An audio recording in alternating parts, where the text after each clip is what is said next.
Welcome to the show. This is your host, June Archer. This is the Winner's Circle Motivate You. Today, my guest is an amazing woman. She is a mom. She is an entrepreneur. She's an author, motivational speaker, TV show host.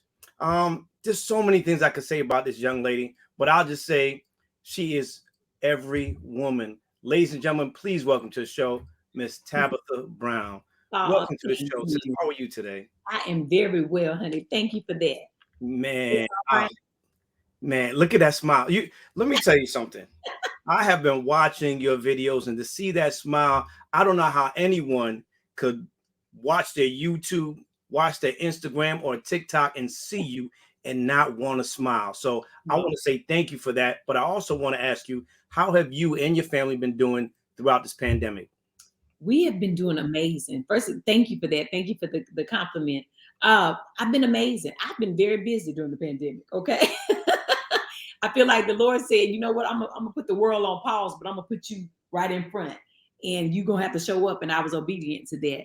But I'm so grateful to be used during the time. I felt like it was a responsibility of mine. But I've been amazing. I've been great. Thank you.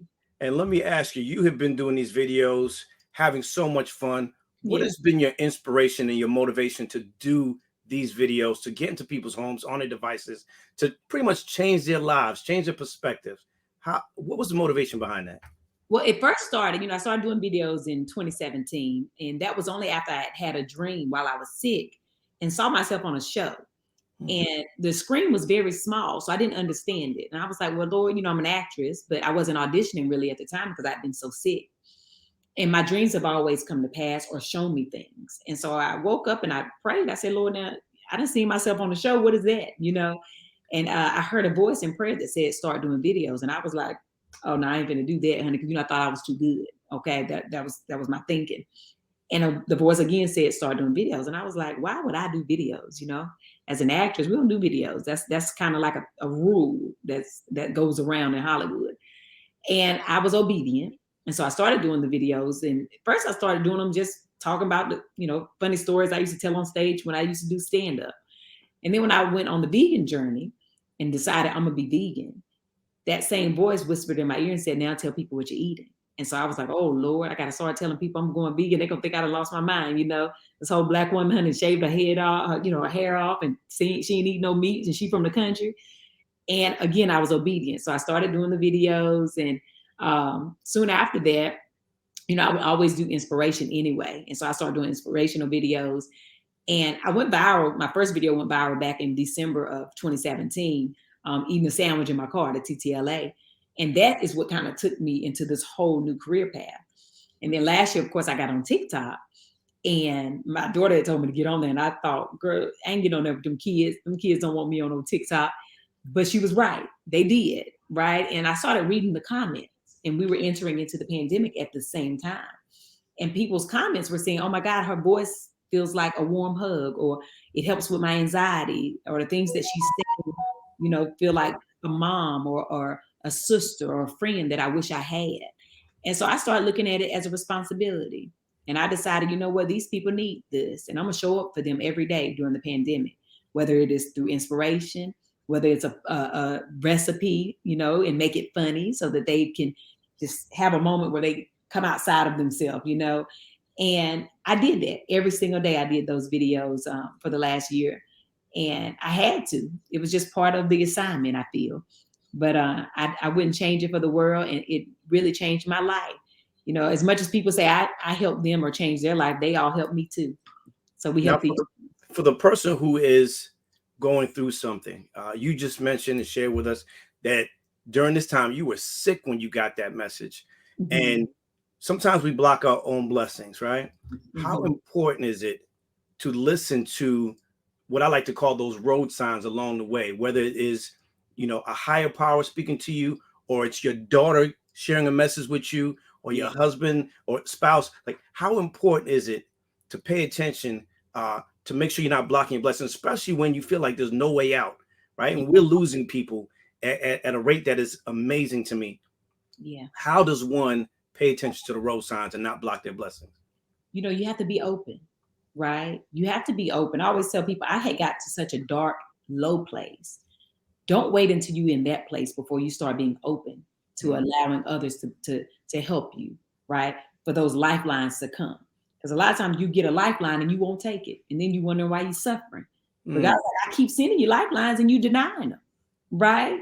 We got to be open to receiving help. Even in my show, the children's show, Tab Time, there's an episode about being okay with asking for help and being okay with receiving help, right? I want children to know that so they become adults who know it's okay, right?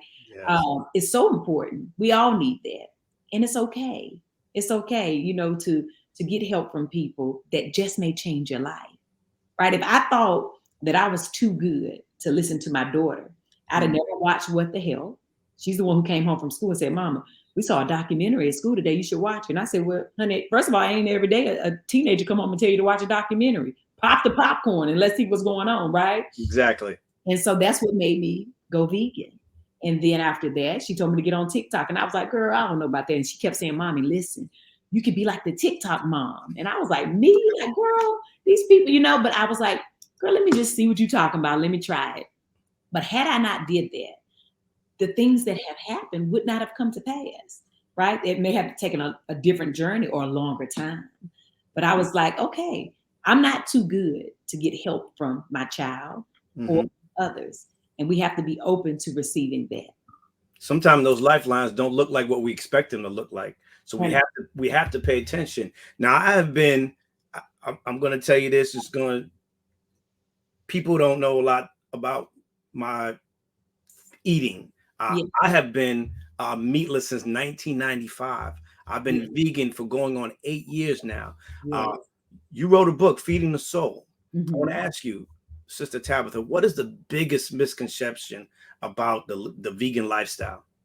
Honey, that all we do is eat salad. Honey, that our food ain't good. I was like, if that was the case, Tab wouldn't be vegan. Okay, if all I was eating was lettuce, honey, I wouldn't be alive. Okay, we've been withered away. All right, but or that it's expensive. Right, that's a big misconception. I always tell people, no, processed food is expensive, but it's just like if you're buying a steak or chicken and you know stuff like that. But real food in its natural state is not expensive. You know, a bag of beans, bag of rice, potatoes, grains, nuts, seeds, leafy greens, carrots, you know, all the real food. It's not expensive. No, not at all. I tell people, if you want to get into it, probably the most expensive part of the journey is the beginning, where you get all of the seasoning that you need, and that's it, and it will last you. Get all your spices, because I think that misconception about, oh, you just eat carrots or you just eat grass, right? And people are now getting high blood pressure, hypertension, and I think we're starting to turn to it. But what is your favorite dish to cook, and what is your favorite dish to eat? Because there was a video of you making lobster mushroom pasta, and I've got to tell you, I am waiting for the invitation to come over because I want to try that lobster mushroom pasta. And if not, I'm going to try it this weekend. Yes, honey. Anytime you come on over, we'll get it popping, okay? I love food, right? And so I always tell people it's hard for me to have a favorite now that I'm vegan. Before I was vegan, hands down, somebody would say, what's your favorite food? And I say seafood. But when I became vegan, that was removed from me. So I eat so many different things now, and I love them all pretty much equally. But I love a taco, honey, any kind. Tacos ain't just for Tuesday, let me tell you that. Even though today Tuesday, and I'm gonna make some. But I love jackfruit tacos. I love sweet potato tacos, and I love fajitas tacos and beans and fried artichoke or hearts of palm, like fried fish, and put that in a taco shell, honey, and put that guacamole and salsa and pico de gallo with some mango on there. And I just got hungry. Just get hungry. It's time for lunch. We need to take a break and have lunch. And it's easy to make. You know, a lot of people, they overthink it. And they say, I've never had vegan food. And I say, you ain't never had rice. You ain't never had beans. You ain't never had potatoes. You ain't never had greens. Honey, food in its natural state is pretty much vegan anyway, unless you're eating meat or unless you're having dairy. But everything else, you have eaten vegan food your entire life. And you might have seasoned it with something else. But most time, you season it with plants anyway, right? I always tell people that when they say, girl, I couldn't go without chicken or whatever. And I was like, but you don't really crave chicken. You crave the texture, but the flavor is plants that you crave because you season it, you bread it. Everything you put on it is plants, right? So that's the flavor. The flavor you're craving is plants. The texture is that. So if you can figure out your texture, like with mushrooms or with jackfruit, different things like that, and then you flavor it and batter it and season it the same way, there you go. And you are well on your way. We are here to talk about this amazing show that you have. It's getting ready to premiere December 1st, Tab Time. Yeah. What was the inspiration behind Tab Time? For the last 4 years on my journey of finding my way to freedom and being in prayer every day to make sure I'm living in purpose, right? I would be in prayer, and every morning I would hear God say to me, heal the world. And I would say, Lord, how in the world one person, can I heal the world? And I started realizing, well, first of all, myself, my body is my world. And that has to be healed first, right? And in doing that every day, pulling off the layers of not being free for a very long time and healing myself inside, I then got to the point where I could really see clearly. And in prayer, I said, well, God, okay, how do you want me to heal the world outside of myself? And he said, it starts with children. And I thought, oh, wow, maybe I could do a children's show. So for a couple of years, I had this idea to do a children's show and bring back the feeling of like Mr. Rogers, that type of television where we bring every child together, help them understand that seeing each other, despite our differences, loving each other, having compassion for each other. And then if we can create a show like that and have children's minds open, then those children one day become adults who will see each other, who will love each other, who will have compassion for each other despite their differences. And they'll be also willing to heal each other together. And that way we heal the world. And so that was my idea. And then I met Kids at Play, the production company, and I told them my idea. Then they had an idea, and we came together, and Tab Time was born. And so now, honey, we're going to see if it works. 20, 30 years from now, we're going to see if this world going to be healed together, okay? we certainly will. And I'm telling you, it is so refreshing to have a show that both children and their parents can enjoy because there's so much information, so much things to learn about food, about working together, about creating things that, Sister Tabitha, this thing is going to go. When I tell you, this is going to be a blessing to so many people. I know you know it, but I have to tell you, sometimes you just have to hear it from somebody else, because sometimes it affirms it, it confirms it, and sometimes I just wanted people to be blessed and get their flowers. So this show is going to be amazing. It is coming out December 1st, YouTube, YouTube Kids. You got to tune in. But before I let you go, music is a soundtrack to our lives, and you and your daughter will be dancing. You are dancing. You're always having a good time. What is the song that best represents your journey up to this point? Or if you were stuck on a deserted island, what would be the soundtrack to your life if you only had one artist or one song to play to keep you company? What would that be? So it's two questions, right? The first is the song that describes my journey up to this point. Yes. I get joy when I think about what he's done for me. That is my song right there, honey. It lives inside of me, honey, because I do get joy when I think about what he's done for me. And then if I was on a deserted island, honey, I think it would be September, Earth, Wind, and Fire, and I would just remember the good times. I would remember, honey, the good times. So, and I would dance about. I love it. I love it. Ladies and gentlemen, this is Miss Tabitha Brown.